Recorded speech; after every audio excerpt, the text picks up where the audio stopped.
Good evening, everyone. Here's the PM update for April 14th. Russian state TV in an emotional and angry broadcast said that the Moskva was attacked. In response to the sinking of the ship, Russia has fired missiles into many cities in Ukraine this evening, even ones without any strategic value, meaning it is purely revenge. Russian news agency also claimed that the special operation has escalated to World War III against NATO. Now, I don't think they actually really mean that there is a World War III against NATO. What they're doing is they're telling the Russian people that the reason the Russians are losing, sustaining heavy casualties, and bogged down is because they're fighting NATO, not just Ukraine. Let's be honest, if they were fighting NATO, this war would be over by now. Russia has stated it would more than double its forces in Russia on Russia's western flank should Sweden and Finland join NATO, to include significant naval forces in the Gulf of Finland, as well as air defenses and ground forces.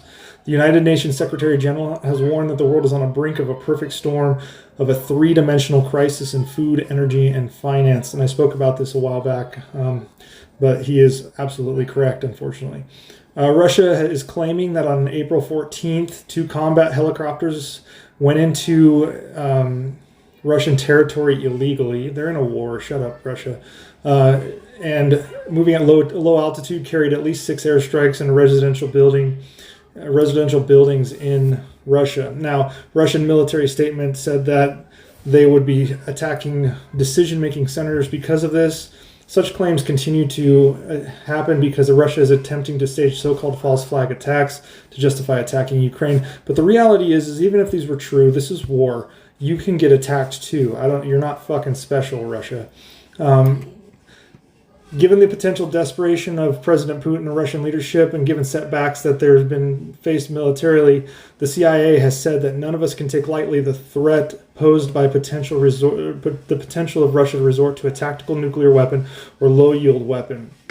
The CIA watches for this very intently, but has emphasized that the U.S. has yet to see any signs that Russia is preparing to take such steps. It just seems that their desperation is more so than at any time in Russia's recent history. Canada is deploying up to 150 troops to Poland to assist with Ukrainian refugees. A reporter asked U.S. President Biden on April 14th whether he was ready to go to Ukraine, to which Biden replied, yeah. He also said the decision is underway about other senior officials to visit Ukraine.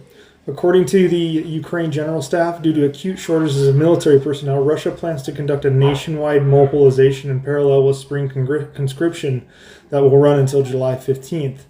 They will likely get a bunch of people that will turn into corpses very quickly. You can't fight a professional military with conscripts. I think that's abundantly clear. And that's everything for tonight.